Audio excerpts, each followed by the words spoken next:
ध्यान दीजिएगा बाबू, पिछले वीडियो में हम लोग यहीं तक थे, कुछ एरर आ गई थी, और इस वीडियो में यहीं से जहां तक हम लोग पढ़े हुए थे वहीं से क्या करने जा रहे हैं, फिर से शुरू करने जा रहे हैं। कार्ल एंड स्टीनर तक की बात हो गई थी कि रक्त समूह को एबीओ ब्लड ग्रुप को खोजने वाले वैज्ञानिक जो थे उनका नाम क्या था, कार्ल एंड स्टीनर।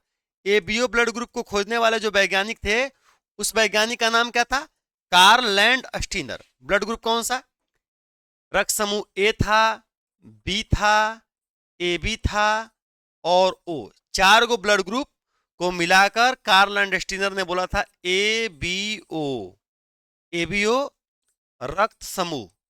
और आपसे कोई पूछे कि बताइए आपके शरीर में या मनुष्य के शरीर में कौन सा रक्त समूह पाया जाता है, तो आपका रिप्लाई होगा, आपका जवाब होगा एबीओ रक्त समूह। कौन सा जवाब होगा, एबीओ रक्त समूह। क्लियर। और एबीओ रक्त समूह का मतलब होता है, इसमें देखो ए भी दिख रहा है, आप भी ध्यान दीजिए, ए भी दिख रहा है, बी भी दिख रहा है, दोनों को मिला देंगे तो ए भी दिख रहा है और ओ भी दिख रहा है। ए भी दिख रहा है, बी भी दिख रहा है, दोनों को मिला दिया तो ए भी दिख रहा है और ओ भी दिख रहा है। मतलब चारों ब्लड ग्रुप को मिलाकर इन्होंने एक नाम दे दिया था, कौन सा, एबीओ ब्लड ग्रुप। मनुष्य के शरीर में पाए जाने वाले रक्त समूह को हम लोग क्या बोलते हैं, एबीओ रक्त समूह कहते हैं। कौन सा रक्त समूह बोलते हैं, एबीओ रक्त समूह बोलते हैं। इतना बातें तो आप लोग को स्पष्ट हो गई होगी। अब इसमें एक बात और समझना, एबीओ रक्त समूह पॉजिटिव भी है, निगेटिव भी है।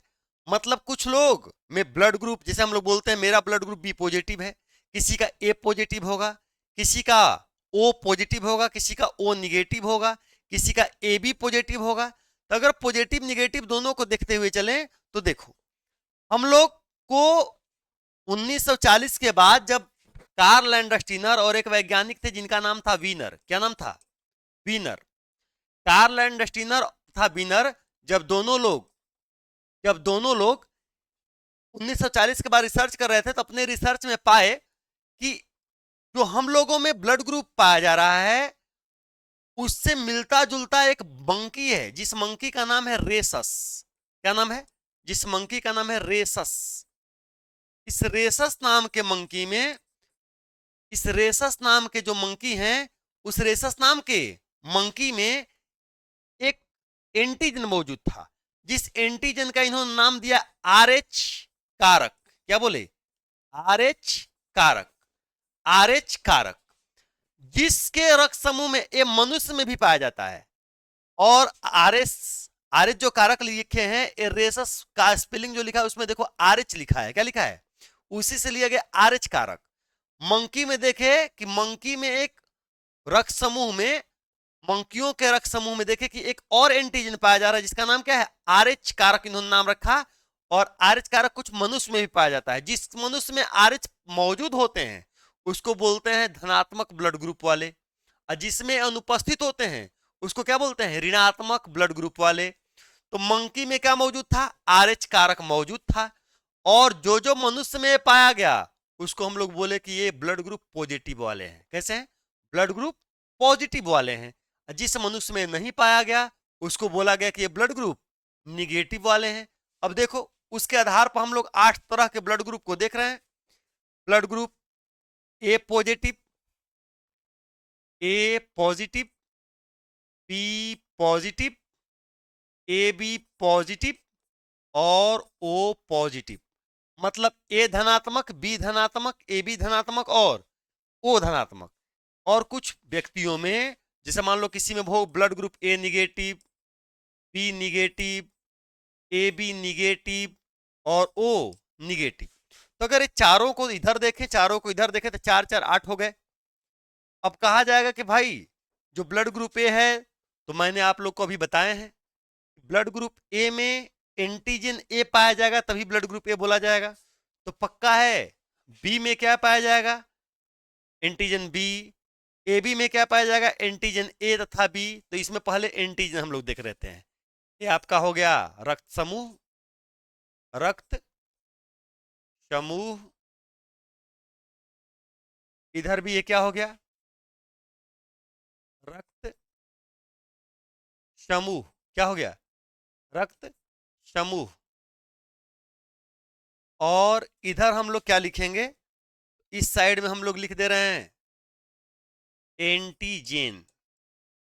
एंटीजन क्या है, एंटीजेन क्या है भाई। तो देखो, हम लोग अगर ब्लड ग्रुप ए में एंटीजन देखने का प्रयास करें तो ब्लड ग्रुप ए में कौन सा एंटीजन देखने को मिलेगा, तो पक्का है कि ब्लड ग्रुप ए है, एंटीजन भी ए होगा, एंटीजन भी क्या होगा, ए होगा।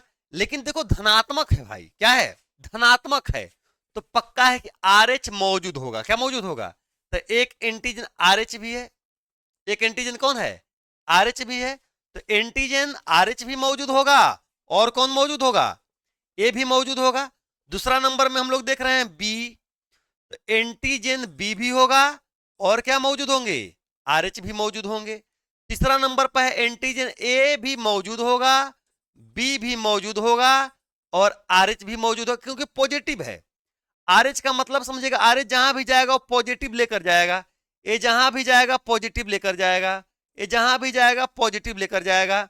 मतलब जिसके रक्त समूह में, जिसके रक्त समूह में आर एच कारक होते हैं, मौजूद होते हैं, वो ब्लड ग्रुप पॉजिटिव हो जाता है, धनात्मक हो जाता है, उस ब्लड ग्रुप पर हम लोग धनात्मक चिन्ह लगाते हैं। और जो वो है, इसमें न तो एंटीजन ए है न तो एंटीजन बी है, लेकिन यहां पर हम लोग धनात्मक देख रहे हैं, तो पक्का है कि आर एच कारक है, आर एच कारक मौजूद है। अब देखो इधर अगर हम लोग ध्यान दें, ए निगेटिव में एंटीजन ए तो है लेकिन आर एच नहीं है, बी निगेटिव में एंटीजन बी तो है लेकिन आर एच नहीं है, इसमें ए भी है बी भी है लेकिन आर एच नहीं है, और इसमें कुछ नहीं है, नथिंग, इसमें नील है, एंटीजन क्या है, नील है, एक भी एंटीजन नहीं है।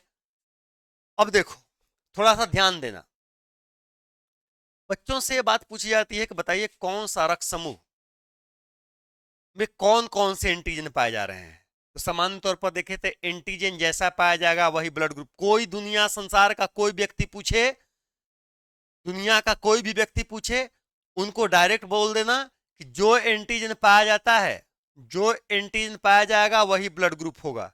एंटीजन ए तो blood group A, antigen B तो ब्लड ग्रुप बी। और ये समान तरह से कंपटीशन में भी पूछा जाता है, कोई भी जनरल कंपटीशन होगा तो उसमें ब्लड ग्रुप को पूछा जाता है, तो आपको डायरेक्ट बताना है कि जो एंटीजन पाए जाएंगे वही ब्लड ग्रुप होंगे। और अगर धनात्मक होगा तो आर एच कारक पाया जाएगा, धनात्मक नहीं होगा तो आर एच कारक नहीं पाया जाएगा। जैसे मेरा ब्लड ग्रुप बी पॉजिटिव है, तो बी पॉजिटिव में ब्लड ग्रुप बी के लिए एंटीजन बी भी होगा और आर एच कारक भी होंगे, तो मेरा जो ब्लड ग्रुप है उसमें ऐसा कंडीशन होगा। अगर आपके भी ए पॉजिटिव होंगे तो ए भी होगा, आर एच कारक भी होगा। अगर ओ पॉजिटिव होंगे तो केवल आर एच कारक होगा, और ए बी पॉजिटिव होंगे तो ए भी होगा, बी भी होगा, आर एच कारक भी। लेकिन निगेटिव वालों का केवल एंटीजन ए होगा, या तो एंटीजन बी होगा, या तो ए और बी होगा, या तो कोई एंटीजन ही मौजूद नहीं होंगे। तो हम लोग इसको देखकर ये समझ सकते हैं कि कौन सा। अब सुनो, हमेशा गरीब लोग धनी लोगों पर ध्यान देते हैं, अमीरों पर ध्यान देने वाले गरीब लोग होते हैं, अमीर लोग कभी गरीब लोगों पर ध्यान नहीं देते हैं। अब थोड़ा सा समझने के लिए, कौन सा ब्लड ग्रुप किसको देगा, तो पक्का है कि जो धनी होगा वो तो नहीं देगा, जो गरीब होगा वो धनी को दे सकता है, लेकिन जो धनी होगा, एंटीजन के मामले में सबसे धनी मनी ब्लड ग्रुप को देखो, इसके पास एंटीजन कितने हैं, 2, इसके पास कितने हैं, 2, लेकिन इसके पास कितने हैं, 3, इसके पास कितने हैं, 1। यहां पर सबसे ज्यादा एंटीजन वाला ब्लड ग्रुप कौन है, उसका नाम है ए बी पॉजिटिव, ये सबसे ज्यादा धनी है।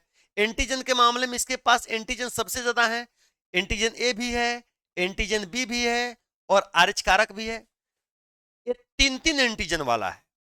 और इधर देखो, इसके पास एक एंटीजन, इसके पास भी एक, इसके पास 2 एंटीजन, इसके पास तो है ही नहीं, ये सबसे गरीब दिख रहा है। ये क्या है, ये सबसे गरीब दिख रहा है भाई, ये सबसे गरीब है।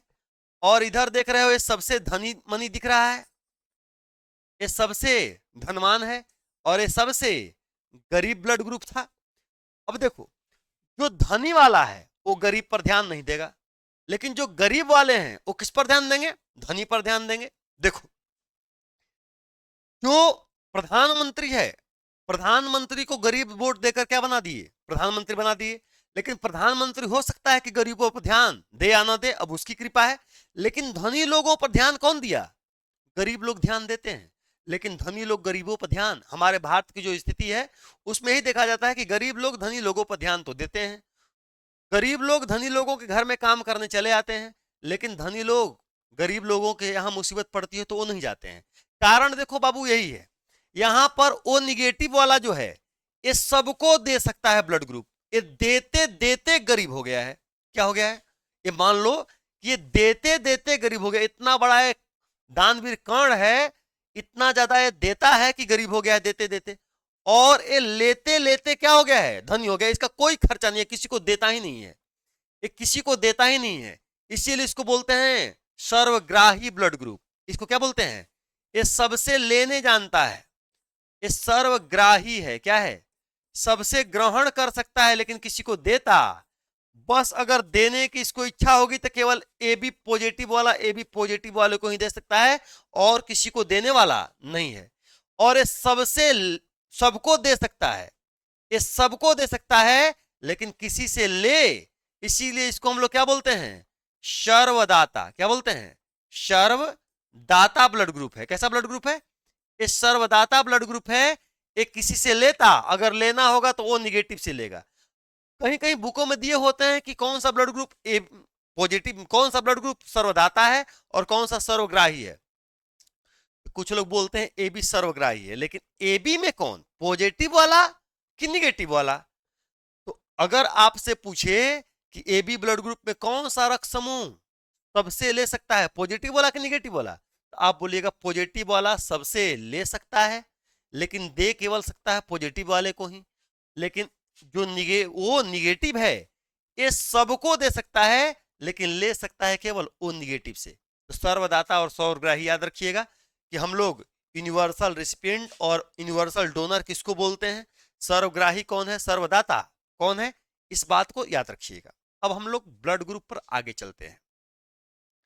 ये तो ब्लड ग्रुप को खोजने वाले वैज्ञानिक का नाम अभी मैंने बताया, कार्ल लैंडस्टीनर। क्या नाम था, और आरएच फैक्टर दोनों लोग मिलकर खोजे थे, कार्ल लैंडस्टीनर और विनर दोनों लोग मिलकर क्या खोजे थे, आरएच फैक्टर के विषय में खोजे थे।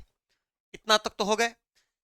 आरएच फैक्टर क्यों हम लोग बोलते हैं, क्योंकि ये रेसस मकाक नाम के बंदर में खोजा गया था। जो सामान्य रूप से आप बंदर देखते हो ना, उसी बंदर में इसको खोजा गया था, इसीलिए इसका नाम क्या पड़ा, रेसस मकाक के नाम पर इसका नाम पड़ा आरएच कारक। कौन सा नाम पड़ा, आरएच कारक। अब चलिए फिर से ब्लड ग्रुप के बाद हम लोग आरबीसी, बात करते करते ब्लड ग्रुप पर आए और हम लोग आरबीसी पर फिर चल रहे हैं। आरबीसी जो व्यास है, क्या है, आरबीसी का जो व्यास है, अगर तुमसे कोई पूछे कि आरबीसी का व्यास कितना है, तो आरबीसी का व्यास, बोलिए, आरबीसी का व्यास कितने हैं बाबू, आरबीसी का व्यास कितना है, 7.5 माइक्रोमीटर। आरबीसी के व्यास कितने हैं, 7.5 माइक्रोमीटर। ये 7.5 माइक्रोमीटर इसका व्यास है सामान्यतः। आरबीसी में एक आप लोग को मैं ऐसा डाटा बता रहा हूं जो डाटा आप लोग को याद रखने लायक है, सुनोगे तो बहुत चक्के रह जाओगे। आरबीसी जो देखने में तुमको बहुत छोटा कोशिका दिख रही है, उस आरबीसी के अंदर हीमोग्लोबिन के अणु 26.5 करोड़ पाए जाते हैं। कितने पाए जाते हैं, आरबीसी में, आरबीसी में हीमोग्लोबिन के अणु, किसके अणु, हीमोग्लोबिन के अणु, हीमोग्लोबिन के अणु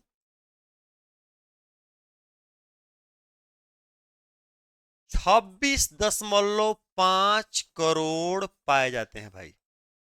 अब ये संख्या थोड़े बहुत नहीं है, ये संख्या बहुत बड़ी है। एक आरबीसी में, एक आरबीसी में हीमोग्लोबिन के अणु 26.5 करोड़ पाए जाते हैं। और इतना ज्यादा हीमोग्लोबिन जो रखा हो वो ऑक्सीजन को कैसे नहीं ढोएगा, ये ऑक्सीजन को भी ढोता है जबरदस्त। आरबीसी जाना जाता है, विख्यात है, सुप्रसिद्ध है, दुनिया भर में सब लोग जानते हैं कि ये क्या होता है। तो ये हीमोग्लोबिन ऑक्सीजन कोड होता है। किस कोड होता है? ऑक्सीजन कोड होता है। और सुनो, इसका मैं एक बार डाटा आप लोग को बताया था पिछले चैप्टर में कि हम लोग जिस हीमोग्लोबिन को देख रहे हैं ना, अगर हीमोग्लोबिन की अगर हम लोग बात करें तो हीमोग्लोबिन हमारे 100 ml ब्लड में, कितना ml में? 100 ml ब्लड में जो हीमोग्लोबिन है 100 ml ब्लड में 100 ml अगर ब्लड हो, 100 ml अगर रक्त हो तो उसमें 15 ग्राम हीमोग्लोबिन होता है। 100 ml रक्त में 15 ग्राम हीमोग्लोबिन पाया जाता है। हीमोग्लोबिन पाया जाता है। 100 ग्राम रक्त में हीमोग्लोबिन की संख्या कितनी है? 15 ग्राम है। और 100 ml जो रक्त है बाबू, 100 ml रक्त लगभग 20 ml ऑक्सीजन को ढोता है। ऑक्सीजन का संवहन करता है। संवहन करने मतलब समझ रहे हो ना? संवहन करता है मतलब ये ढोता है। कितना ml को? 20 ml ऑक्सीजन को ढोने का काम कौन करता है? एकदम डाटा दिमाग में बैठाते चले जाइए। 100 ml रक्त में 15 ग्राम हीमोग्लोबिन, 100 ml रक्त 20 ml ऑक्सीजन को ढो सकता है। ये आप लोग को हम पिछले चैप्टर में बता चुके हैं। देखिए अगला पॉइंट क्या है कि हम लोग जब हीमोग्लोबिन की बात कर रहे हैं और हीमोग्लोबिन पर जब चर्चा कर रहे हैं तो हीमोग्लोबिन की अगर मात्रा कम हो, क्या हो? अगर मात्रा इसकी कम भी हो तो अपने से ज्यादा ऑक्सीजन की मात्रा को ढोने में क्या है? सक्षम है। एक हीमोग्लोबिन 4 ऑक्सीजन के अणुओं के साथ बंधन बना सकता है। कितना? 4 ऑक्सीजन के अणुओं के साथ बंधन बना सकता है। कौन? हीमोग्लोबिन 4 अणुओं के साथ बंधन बनाने में क्या है? सक्षम है। अब सुनो अगली पॉइंट। आरबीसी के अंदर में पाया जाने वाला हीमोग्लोबिन में हीम की मात्रा 5% है। हीमोग्लोबिन में हीमोग्लोबिन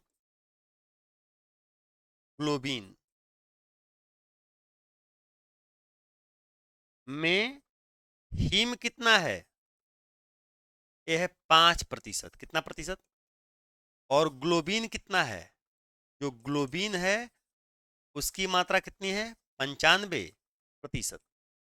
हीम की मात्रा कितनी है? 5%। और ग्लोबिन की मात्रा कितनी है? 95%। इतनी बात तो समझ में आ गई होगी। और बाकी बातें मैं अगले वीडियो में क्या करूंगा? डालूंगा। उसको सीक्वेंस वाइज आप लोग पढ़ते चले जाइएगा। ठीक है? Thank you. Good night.